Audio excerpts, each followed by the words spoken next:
Si je vous dis une voiture 170 chevaux, châssis en aluminium, la carrosserie c'est du carbone, c'est complètement une voiture de fou, une voiture de course. Pas tout à fait finalement, mais c'est bien sûr cette BMW i3. Cette BMW i3, je suis vraiment le plus heureux de pouvoir vous la présenter aujourd'hui. Ça fait très longtemps que je cherche ce véhicule parce que vous allez voir qu'elle est bourrée de petites anecdotes. Moi en tout cas, amateur de voitures un petit peu étonnantes, j'en suis absolument fan.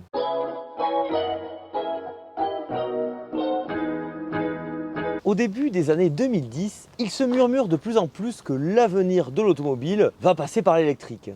BM, qui sort quand même d'une période assez faste, avec ce truglion de Chris Bangle, la marque Alelis va encore surprendre son monde dès 2011 au Salon de Francfort en présentant un véhicule vraiment très étonnant nommé i3. Ce véhicule arrivera 2 ans plus tard en 2013, accompagné de sa consoeur BMW i8 qui arrivera en 2014, qui n'est pas totalement électrique, mais qui est une supercar hybride. Ces deux véhicules sonnent le moment pour BMW de présenter leur gamme électrique. Et moi, ce que j'appréciais beaucoup, c'est que vraiment, ils se différenciaient totalement du reste de la gamme.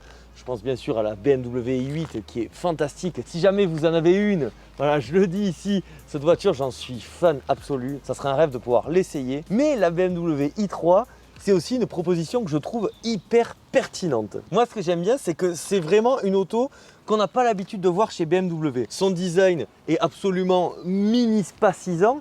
Ce qui est encore plus étonnant, c'est qu'on est quand même en 2013, à l'époque où ce véhicule sort. Et en 2013, c'est déjà le début de la mode des SUV. Alors, on va retrouver plein de petites notes de bleu. Sa face avant, elle est hyper caractéristique. Vraiment, c'est le genre d'auto qu'on ne confond pas avec d'autres véhicules électriques. Ce qui est marrant, c'est que quand même Mercedes s'est pris les pieds dans le plat en sortant sa Mercedes Classe A. Ils s'y seront butés pendant 15 ans quand même. Ils ont été courageux avec la Classe A, mais Audi aussi avec l'A2. Et ça n'a pas été une grande réussite. Et malgré tout, BM, ils se sont dit, mais tiens, nous aussi, on va faire notre mini-space. Et vraiment, BMW, vous le voyez sur le design, ils n'y sont pas allés de main morte. Donc déjà, on a une voiture qui fait 4 mètres. Une BM de 4 mètres, c'est très rare. Il y a eu l'Isetta il y a très longtemps et dans les années 60-70, les BM étaient plus petites. Mais là, on a une auto compacte et donc assez haute, type monospace. Il y a plein de petites features. Je pense bien sûr déjà l'ouverture de porte sans montant. En plus, porte antagoniste. Et ces portes antagonistes, déjà elles sont stylées. Mais en plus, elles sont ici permises parce qu'on repose sur un châssis en aluminium couplé à beaucoup de carbone et du polymère, ce qui fait que ce véhicule, en plus d'avoir un design, moi j'adore parce que ça change vraiment des conventions, le poids de l'auto est du coup de 1270 kg. On retrouve vraiment quelque chose qu'on ne voit pas ailleurs. Ici, on a des ailes débordantes, c'est tout en verre. Il faut quand même se remettre dans le contexte de l'époque. En 2013, il y avait la Zoé, il y avait la Leaf, il y avait la Ion, la C0. Voilà, c'était ce genre d'automobile électrique vraiment très pragmatique, voire sans âme, diront les mauvaises langues. Ici, alors, vous n'êtes pas obligé d'aimer, parce que c'est quand même assez clivant, mais moi, pour le coup, j'adore. Je vous ai parlé du poids, 1270 kg, c'est vraiment très raisonnable pour une voiture électrique. D'autant que celle-ci fait 170 chevaux, ça nous promet des performances optimales. On va aller voir le moteur. J'ai hâte de voir ce petit capot là, très mignon, qui me fait penser au Peugeot 1007. Ah. Et alors bon, c'est une ouverture étonnante. Oh, mais c'est incroyable, dis donc. C'est une voiture électrique, il n'y a pas de moteur à l'avant. Ici, on peut mettre quand même le lave-glace. Là, il y a un kit de gonflage de pneus, très intéressant. Ici, ça va être les câbles. Là, c'est scratché, c'est pour les fluides. Et donc... mais où est-ce qu'il se cache ce moteur? On va un petit peu enquêter après. Je vais quand même vous parler rapidement des performances de ce véhicule. Donc 0 à 100 atteint en 7 secondes 3. Si vous voulez une version encore un petit peu plus tonique, il y avait eu la i3S dotée d'un moteur de 184 chevaux qui nous permettait de faire le 0 à 100 en 6 secondes 9. Vous voyez, l'écart n'est pas optimal. Après la i3S, elle s'améliore avec plein de petites touches qui la rendent un petit peu plus sportive, même à la conduite, même si ça ne se sent pas forcément sur la fiche technique. Niveau capacité de batterie, donc les premières générations étaient dotées d'une batterie de 22 kWh. Ensuite, comme ce modèle 33 kWh qui permet d'avoir une autonomie moyenne de 200 km encore aujourd'hui, ce modèle date de 2017, donc c'est plutôt raisonnable. Et puis les dernières versions, peut-être les plus recommandables, qui ont été commercialisées jusqu'en 2022. Donc finalement, ce modèle aura été commercialisé pendant 9 ans, ce qui est quand même pas mal, surtout chez BMW. Donc les derniers modèles étaient dotés d'une batterie de 42 kWh, permettant d'avoir une autonomie d'un petit peu plus de 300 km, ce qui est là vraiment très sympa. Notez aussi, parce que cette voiture, c'est une pépite, elle fait rien comme les autres, et donc pour les premières générations, donc les toutes premières et ces versions, il était possible d'opter pour un petit moteur bicylindre 650 cm3 en plus. On les appelle Rex, rien à voir avec le chien. Il est con ce chien là. Et du coup, ce petit moteur, avec un réservoir de 9 litres, ça nous permettait de faire la pointe dès qu'on commençait à être assez mal. Et ça prenait le relais sur l'électrique. Attention toutefois, ça pouvait aller que jusqu'à 110 km/h. Et à la fin, ça a été enlevé parce que finalement, l'option aussi était assez chère. C'était presque 5 000 € de plus au catalogue des options. D'ailleurs, cette voiture, lorsqu'elle est sortie, elle valait un petit peu plus de 40 000 € en prix de base. C'est cher, peut-être un peu trop cher. Bon, du coup, on va fermer ce capot. D'ailleurs, notez que ces capots sont toujours noirs et c'est vrai que moi je les mets bien en blanc pour le coup parce qu'il y avait le côté biton. Et le propriétaire a traversé la France pour en trouver une complètement noire. Bon, alors si le moteur il est pas à l'avant, on va peut-être essayer de le trouver à l'arrière. Bon, déjà on va faire une petite pause sur ce coffre, 260 litres. Je rappelle que le véhicule est très compact, 4 mètres pile. Le seuil de chargement est un petit peu haut, forcément. Et pourquoi donc? En fait, regardez, là vous avez une belle boîte de sardines et puis ça parcourt un petit peu toute la voiture parce que la batterie va être sous le plancher, ce qui permet aussi d'avoir un centre de gravité bas et ça c'est pas mal pour les performances. Malheureusement, bon, on ne verra pas le monstre, mais vous voyez cette voiture elle est vraiment assez rigolote et surtout moi ce que j'aime bien c'est que c'est une électrique pratique avec une autonomie vraiment pas mal. Elle est cool cette voiture, vraiment très sympa. On va faire le test de l'habitabilité parce que cette voiture, c'est un petit concentré d'ingéniosité sous 4 mètres. Alors déjà l'ouverture, regardez, la poignée elle s'ouvre dans ce sens. Là on est vraiment presque à 90 degrés. Et donc, vous voyez c'est une voiture premium, on a vraiment des beaux matériaux. On bascule le siège, coulisse pas. Et ce qui est bien c'est que comme il n'y a pas de pilier central, ben vous voyez on rentre trop bien. Je suis hyper bien installé. Ça manquerait peut-être d'un petit toit ouvrant pour être vraiment impeccable. Là, le siège, je l'ai mis à ma taille. Et bon, après, c'est pour 4 personnes, mais c'est clairement hyper honnête. On va peut-être fermer la porte après pour voir. Ici, on a 2 gros porte-gobelets. Ce qui est bien aussi, c'est que le plancher est plat. Voiture électrique oblige. Il y a pas mal d'avantages quand même à ces voitures électriques. Et vous voyez, ça, c'est fait exprès pour fermer. Bon, je trouve aussi que la luminosité qu'on a à l'intérieur, même aux places arrière, vous voyez, des fois ça peut être des meurtrières. Là, il y a quand même un minimum d'espace. C'est dommage qu'elles ne s'ouvrent pas, les vitres. Ça aurait été vraiment très sympa. Mais globalement, c'est plutôt validé. Regardez-moi ces touches de différents matériaux. Donc ici, on a du tissu, du chanvre. Là, on a du simili-cuir vegan, je pense. Vous savez quoi, maintenant, on va s'installer à bord et on va regarder cet habitacle qui est aussi hyper épuré, hyper zen. Encore une fois, ça me fait penser aussi au Peugeot 1007, dans le sens où le fond du pare-brise est très loin et qu'il y a vraiment de la hauteur, de la luminosité. Bref, c'est un mini-space. Et moi, je crois que les mini-spaces, c'est vraiment la catégorie de véhicules la plus sous-cotée selon moi. Et j'adore ce genre d'auto compact. C'est sûr, les designs, c'est pas forcément les plus admirables, mais moi, j'aime beaucoup vraiment ce genre d'auto. Donc, la boîte à gants. Voilà, elle est vraiment pas très grande, malheureusement. Sinon, ici, là, il n'y a rien. Hein. Ça, c'est quand même un petit peu dommage. Hein. Les sièges aussi, ils sont très beaux. C'est du beau tissu. Vous voyez, regardez les différentes notes de couleurs. On est dans une auto relativement zen dans son esprit, dans sa conception. Moi, j'ai des souvenirs émus du lancement de cette auto. Et pourtant, j'étais un fan des BM E36, E46. Mais ici, ils ont vraiment tenté d'opérer un virage, mais je trouve qu'ils l'ont bien fait. Peut-être mieux qu'actuellement, c'est ça qui est terrible. En réalisant un modèle 100% électrique de A à Z, là où aujourd'hui, les BM actuels, vous voyez, une i4, c'est une série 4. Une i5, c'est une série 5. Là, moi j'aimais beaucoup cette proposition. Je pense que ça devait coûter plus cher aussi, mais d'élaborer des véhicules complètement dédiés à l'électrique parce que c'est autre chose. Ici, on a un petit rangement quand même. On a beaucoup de porte-gobelets. Alors là, on en a un là, on en a là, on en a là. Et puis là, vous voyez la place énorme, c'est trop drôle. Regardez-moi ça. Plancher plat aussi.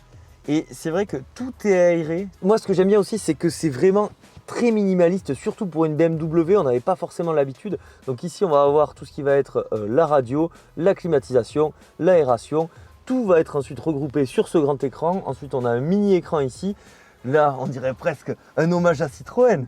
Et moi, vous savez que j'adore. Avec les commandes satellites, là, ça permet de choisir le mode de conduite. Et puis ensuite, savoir si on veut reculer, avancer, se mettre en neutre. À gauche, vous allez avoir les feux comme sur beaucoup d'Allemandes. Le volant est très sympa. Une forme aussi assez originale. Notez ce cerclage bleu qui est pour le coup assez réussi, qu'on retrouve d'ailleurs sur l'extérieur aussi. Donc ce modèle date de 2017. Sachez qu'il y a des versions un petit peu plus entrée de gamme où il n'y avait pas ce grand écran là, mais quelque chose de beaucoup moins sympa, avec un petit écran et des énormes bordures autour. Ici, c'est plutôt assez qualitatif. On est chez BMW, regardez-moi ça, molette iDrive. J'aimais bien moi cette molette iDrive, c'était assez réactif. On regardait la navigation et regardez la carte, elle s'affiche plutôt bien. Si vous voulez CarPlay, c'est possible, mais c'est en option, ça n'était pas de base. Regardez quand même, ça c'est hyper intéressant aussi. On peut voir un petit peu tous les points de recharge. On a un compteur mais hyper minimaliste, vraiment à l'image de cet habitacle. Et du coup, la conduite, on va voir ce que ça vaut maintenant. Bon, déjà le premier point à bord de cette voiture, c'est que vous voyez, je peux mettre mon coude gauche hyper bien et mon coude droit aussi hyper bien. Parce que l'accoudoir, il est à hauteur du conducteur. Parce que souvent les accoudoirs, vous voyez, ils sont très bas et ça c'est très agréable. Enfin, ça sert à rien quoi. Là, c'est vraiment hyper pratique. Bon, il faut quand même mettre les mains sur le volant pour conduire cette voiture, ça va être un petit peu mieux. Et donc, on va la démarrer. Et là, moi, ce que j'aime bien déjà, c'est qu'on a une interface hyper simple. Moi, j'en ai marre de ces voitures avec 1 milliard de gadgets partout. On va se mettre en drive. Le frein parking est enlevé. Et puis, c'est parti. Coude à la portière. Oh là là. Je sais que beaucoup d'entre vous détestent les électriques. Mais je sais aussi que beaucoup d'entre vous n'ont jamais conduit d'électrique. Et c'est souvent les mêmes. Moi, j'adore les voitures thermiques. Mais c'est vrai que la sensation qu'on a quand on conduit une voiture électrique, il y a quelque chose de presque magique, je trouve. En plus, avec cette voiture, donc on a quand même 170 chevaux, on a une propulsion, on a des batteries au sol qui permettent d'abaisser le centre de gravité. C'est un peu un moteur boxeur Subaru, mais sur toute la voiture. Alors là, quand on lâche, bien sûr, ça régénère de fou. Il n'y a qu'un mode pour régénérer. Oh là là. Et moi, j'aime bien. Ah ouais. Voilà, et dès qu'on appuie, ça envoie direct. Alors on va fermer la vitre peut-être, pas qu'on ait de soucis. Mais c'est sympa. J'aime beaucoup cette atmosphère zen. La position de conduite est très bonne. On est un petit peu haut, mais pas trop.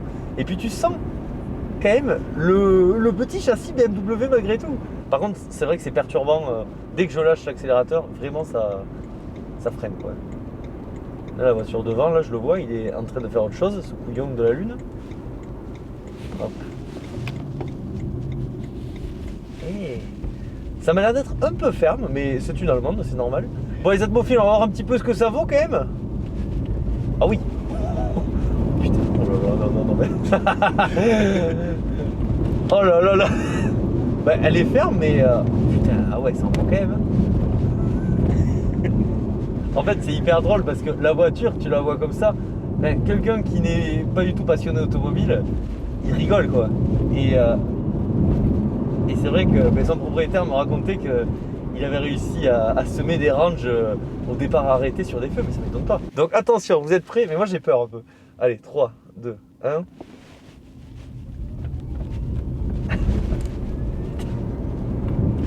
Ça cloue quand même au siège.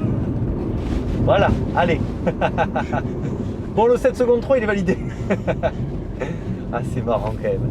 C'est vraiment marrant ces putains de bagnoles. Aujourd'hui, vu la tronche des voitures thermiques qui nous sortent là, en plus avec le malus 2024, vous l'avez compris, c'est clairement la fin des automobiles thermiques plaisir.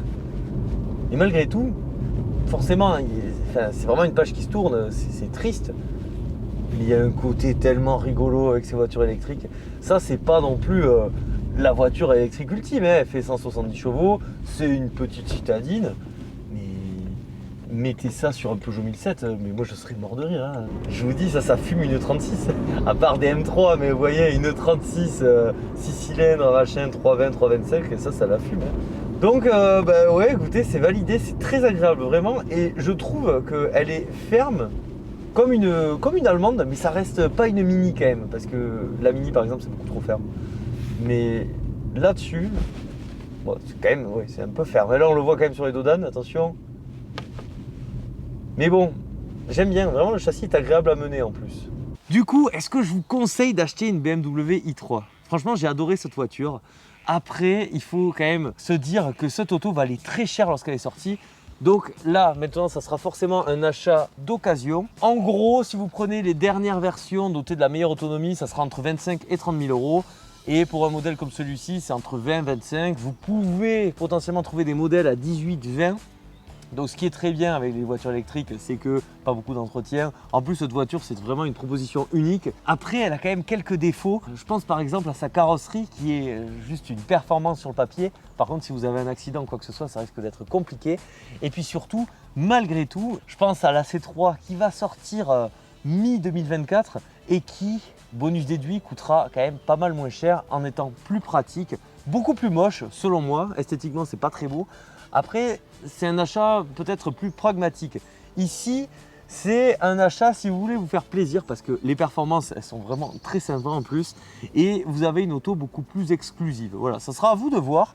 Moi, c'est une auto que je conseille. Je peux comprendre que des gens n'en veulent pas, mais je peux comprendre aussi que des gens soient très intéressés.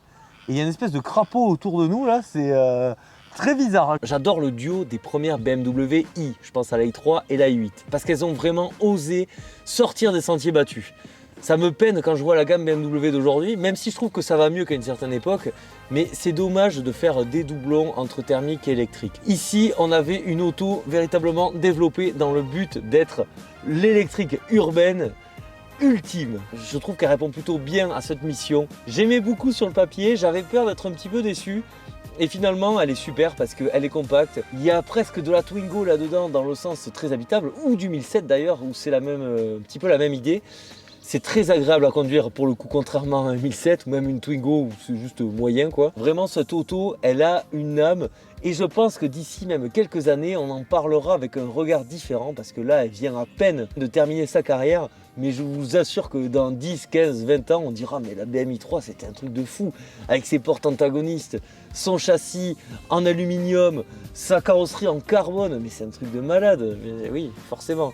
Donc franchement BMW bravo. La i8, je relance un petit message ici, si jamais ça serait un pur bonheur de pouvoir essayer cette voiture qui est pour moi peut-être la BMW entre guillemets supercar récente la plus réussie de loin parce que la dernière série 8 j'ai pas été hyper fan, même les séries 6 Bangle, pour le coup j'adore Bangle mais j'étais pas trop convaincu. Bref, les Atmophiles, cet épisode s'arrête ici, j'espère qu'il vous a plu. Si c'est le cas, vous pensez au like et que vous pensez à l'abonnement aussi, c'est très important. N'hésitez pas à me dire depuis l'espace des commentaires ce que vous pensez de cette BMW i3. Malgré tout, le plus important, c'est pas ça. C'est quoi le plus important? C'est de prendre soin de soi. Prenez soin de vous. C'était Atmo, je vous dis à la prochaine. Bisous, ciao.